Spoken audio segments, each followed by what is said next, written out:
But in the meantime, more storms are on the way for this Father's Day. Let's get you over to meteorologist Hannah Gard for a check of the forecast. Hannah, we might get lucky here and there. Yeah, we'll definitely have dry periods today for Father's Day, so happy Father's Day to all the dads out there. I'm sure we're trying to get outside and enjoy the weather that we have. We're going to be dry through the early parts of the day, so maybe through lunchtime will be the best time to enjoy those outdoor activities, especially if you want to be outside for an extended period of time. We'll hit 90 degrees though, and it's going to feel much hotter than that. Heat index well into the triple digits because we have a lot of moisture, but that moisture and heat will then fuel storms.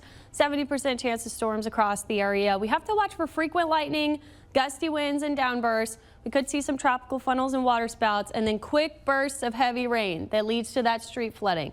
That's what we saw yesterday. We will once again see that threat today, giving you the first alert for the afternoon hours.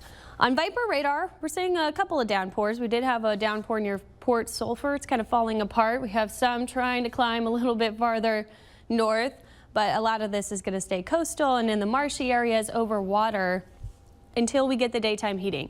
What happens during the daytime, the land heats up and becomes hotter than the waters, and that's where you're going to see the storms transfer to inland areas. So here's what happens on the modeling. You can see that lake sea breeze starting to kick in by about 1 to 2, and then those storms popping up. This is when they'll be strongest mid-afternoon, daytime heating. We have to watch for lightning, gusty winds, and then that heavy rain. By 5 to 6, there will be some areas that are clearing out with just some lingering light rain. So just check the radar as you're headed out. If you're trying to get out there with dad for dinner, late afternoon, check the radar. You might be able to get outside. For Monday morning, we might see a couple of showers, but look what's building over here to the southwest. This model is showing a wave of storms coming in, and we could see this happen. We've had a lot of storm complexes forming in this pattern, so we'll watch for that. For midday on Monday, we could see some storms coming through, but that would clear out the early evening hours. We might see some lingering rain and storms. Going to have to watch every day for this stormy pattern continuing into the work week. Again on Tuesday, afternoon storms popping up, kind of the same deal every single day. Rain potential today. We do have to watch the little bullseyes of red. That's over 3 inches of rain possible in a very short time span. Again tomorrow, you see more of these bullseyes popping up, some of those even purple, which is over 5 inches of rain. We just have so much moisture in the atmosphere. It does not take much, similar to what we saw yesterday. Our rain chances, 70% today. I think the coverage is a little higher than tomorrow and into the later parts of the week, but we're still going to see a significant amount of storms each day through about Thursday. Then we could see some changes. Here's why. On water vapor, this shows us the upper levels of the atmosphere.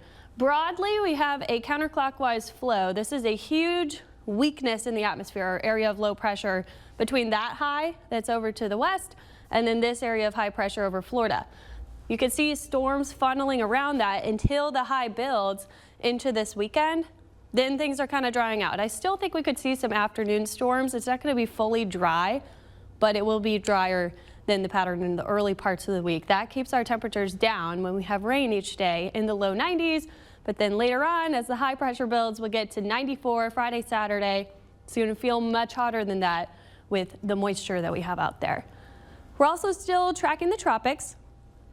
Two things to watch for on the eastern Pacific side. We have Tropical Storm Dahlia. This is expected to make kind of a northwest westward track, so not seeing huge impacts to coastal Mexico, just seeing some maybe rough waters out there. And then this area of thunderstorm activity, medium chance of developing over the next 7 days.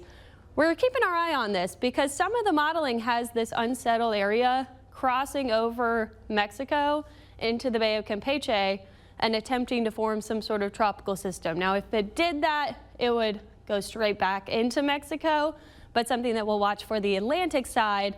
This is June 18th to the 24th, so in the later parts of this coming week. But this is where we typically watch for formation in June, is closer to home. So this would not be unheard of to see a storm in that area this time of year. Our first name on the list is Andrea, so we'll continue to watch that closely. But right now, just seeing that sunshine out there, we have really calm waters on the lakefront, but when there's no wind, those dew points, they start climbing.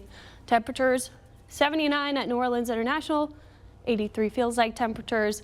It's going to get really hot today.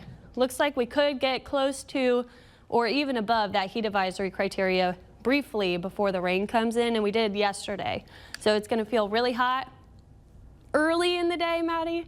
So if dad's out there cooking, if you're enjoying maybe fishing, something out there, it's definitely going to be hot until we get to about 2 to 3 when those clouds are going up. They help a lot with the heat, but the only way we cool off in the summertime is with the rain. Exactly, or staying hydrated as well. However you choose to do that today, dads. Yes, and you need to do that because we'll have the heat, we have rain, we got to watch for lightning, lots going on. So I know people trying to get outside. If you download the Fox 8 weather app, you'll get lightning notifications, which is the most important thing this time of year. All righty. All right, thanks, Hannah. Well, New Orleans Councilwoman